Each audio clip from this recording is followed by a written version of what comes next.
إن الماء هو أساس وجود الحياة على كوكب الأرض.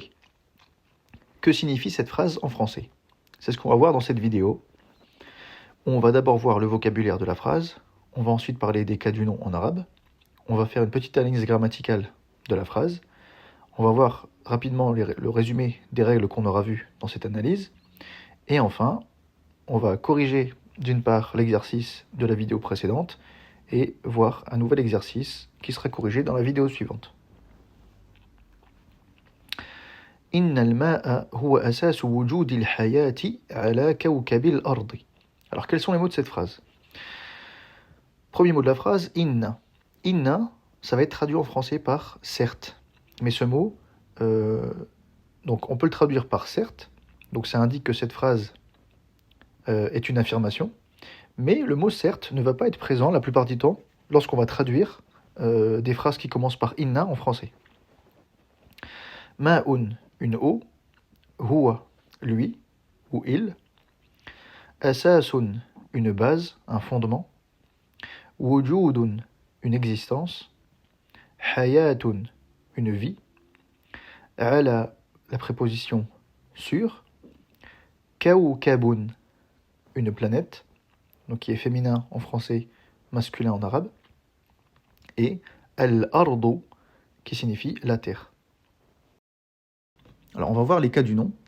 En arabe, on va dire qu'un nom se trouve dans tel ou tel cas selon sa voyelle finale, c'est-à-dire la voyelle qu'il porte sur sa dernière lettre. Lorsqu'un nom termine par une dhamma ou une double dhamma, c'est-à-dire un tanwin dhamma s'il est indéterminé, on dit qu'il est au nominatif. En arabe, on dit que ce mot est marfou'a. Lorsqu'il est à l'accusatif, c'est-à-dire que sa dernière voyelle, la voyelle que porte sa dernière lettre est une fatha ou une double fatha, donc un tanwin fatha, on dit qu'il est à l'accusatif, donc, et on dit en arabe que le mot est mansoub. Et enfin, lorsqu'un mot termine avec, sur sa dernière lettre, une kasra, ou une double kasra, donc un tanwin kasra, on dit que ce mot est au génitif, et en arabe, on dit qu'il est majrour. Alors, ce qu'il faut retenir, c'est les situations de base dans lesquelles un nom se trouve au nominatif, à l'accusatif ou au génitif. Pour le nominatif, c'est le cas par défaut, donc c'est ce que je viens de dire tout à l'heure en référence au vocabulaire. Lorsqu'on présente un nom de manière isolée, ou que dans une phrase aucun verbe n'est présent pour modifier le cas du nom, eh bien il est au nominatif, par défaut.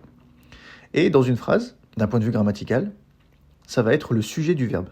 Le sujet d'un verbe, sauf s'il est modifié bien sûr, eh bien il va se trouver au nominatif et donc il va terminer par une dhamma. Va être à l'accusatif toute forme de complément direct d'un verbe. Dans une phrase, lorsqu'on complète un verbe de manière directe, eh bien, ce mot-ci qui complète le verbe, sur la manière dont il est fait, par exemple, ou sur l'objet qui subit le verbe, eh bien, tous ces objets-là vont être à l'accusatif, ils vont terminer par une fatha. Et enfin, pour le cas génitif, ça va être les compléments indirects, c'est-à-dire lorsque l'objet est séparé du verbe par une préposition, par exemple. C'est aussi le cas de ce qu'on appelle le deuxième mot de l'annexion. J'ai fait une vidéo sur l'annexion. Pour bien comprendre, je t'invite à aller voir la vidéo « Les cas du nom en arabe », comment déterminer la dernière voyelle d'un mot. Donc dans une annexion, le deuxième mot est toujours au génitif. Et enfin, est au génitif tout mot qui suit une préposition. Donc une préposition en arabe, c'est ce qu'on appelle « harfu jar », c'est-à-dire une particule qui va induire un génitif. Alors, que signifie cette phrase en français? « Innal ma'a », donc certes, mais ça n'apparaît pas en français, donc l'eau. Huwa asasu, donc ça on a déjà vu cette forme, hein, c'est l'équivalent du verbe être en arabe, pour insister sur qui est le sujet, et le sujet est quoi? Al-ma huwa asasu, donc l'eau est, sous-entendu, hein, parce que ça c'est pas le verbe être, c'est le pronom personnel il ou lui. Asasu, la base, l'eau est la base de quoi? Asasu wujudi, la base de l'existence, wujudil hayati, l'existence de la vie, ala, sur, kawkabil ardi, la planète Terre. Innal ma'a huwa asasu wujudil hayati, l'eau est la base de l'existence de la vie, ala kawkabil ardi, sur la planète Terre. Alors d'un point de vue grammatical, d'habitude ce que je fais c'est que je mets en jaune tous les mots et particules qui vont induire un génitif, et en bleu les mots qui vont induire un accusatif et les verbes. Donc ici, qu'est-ce qu'on a en jaune? La préposition ala, qui signifie sur, et donc qui induit le génitif sur le mot qui le suit, c'est-à-dire kaukabun, qui devient kaukabi. Et puisque ici on a une annexion, c'est la planète de la Terre, qu'on traduit en français par la planète Terre, eh bien c'est la planète de la Terre, donc al-ardi est au génitif, parce que c'est le deuxième mot dans l'annexion, la planète de la Terre, la planète Terre, et kaukabi ici est au génitif, parce qu'il suit ala. Au début de la phrase, on a en bleu inna, et inna, donc la particule qui signifie certes, eh bien, elle va induire un accusatif. Donc si on voulait écrire la phrase sans cette particule qui va venir insister sur la nature affirmative de la phrase, on dirait tout simplement al-ma'u huwa asasu wujudil hayat, etc. Donc à la base, le sujet est au nominatif. Mais puisque le mot al-ma'u vient après inna, il se met à l'accusatif et il devient al-ma'a. Donc on dit inna al-ma'a huwa asasu wujudil hayati. On a le mot asasu qui reste au cas par défaut, nominatif. Et là, on va retrouver imbriquer deux annexions. La première, c'est la base de l'existence. Asasu wujudi. Donc le premier mot est au nominatif par défaut. Le deuxième mot, toujours au génitif. L'existence. Et à partir de ce même mot, ici, on commence une deuxième annexion, une deuxième idafa, l'existence de la vie. Wujudil hayati. Donc dans wujudil hayati, le deuxième mot cette fois c'est al-hayati. Donc c'est pourquoi il est au génitif. Et celui-ci, il est au génitif, on a vu que, parce que c'était le deuxième mot dans l'annexion, asas ou wujudi. Donc voilà. Asas ou wujudi al-hayati ala kawkabil ardi. Alors qu'est-ce qu'on a vu dans cette analyse grammaticale? Premièrement, le mot qui suit ala est au génitif. Ala est ce qu'on appelle harfu jar, c'est-à-dire une particule qui va induire un génitif. Deuxièmement, la particule inna, qui signifie certes, n'est souvent pas traduite en français. Elle débute une phrase affirmative et induit le cas accusatif au mot qui la suit. Donc, dans la phrase qu'on vient de voir, on aurait pu dire, comme j'ai dit, al-ma'u huwa asasu wujudil hayat. Mais ici, puisqu'on commence par inna pour insister sur l'affirmation de la phrase, eh bien, le mot devient al-ma'a. Inna al-ma'a huwa asasul hayat.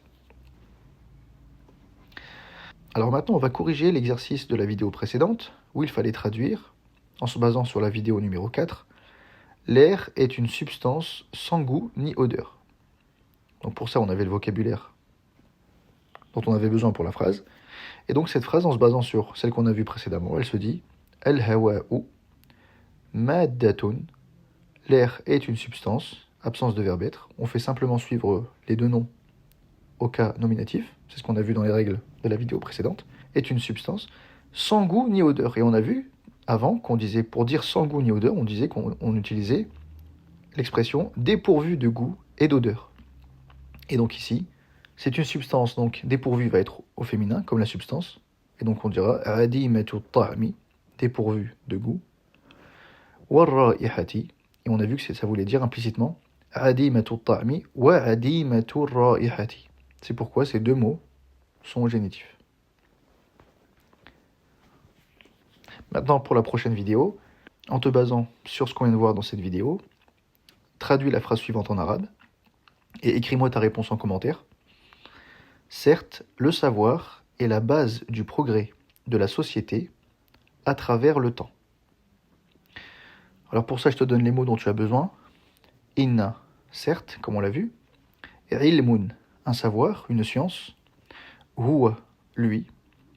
Asasun, une base, un fondement. Taqaddumun, un progrès. Mujtama'un, une société. Ala, sur ou à travers, puisqu'ici on va traduire par à travers. Marrun, un passage, ici pour expliquer le passage du temps. Et az-zamanu, le temps. Alors ici, petite subtilité pour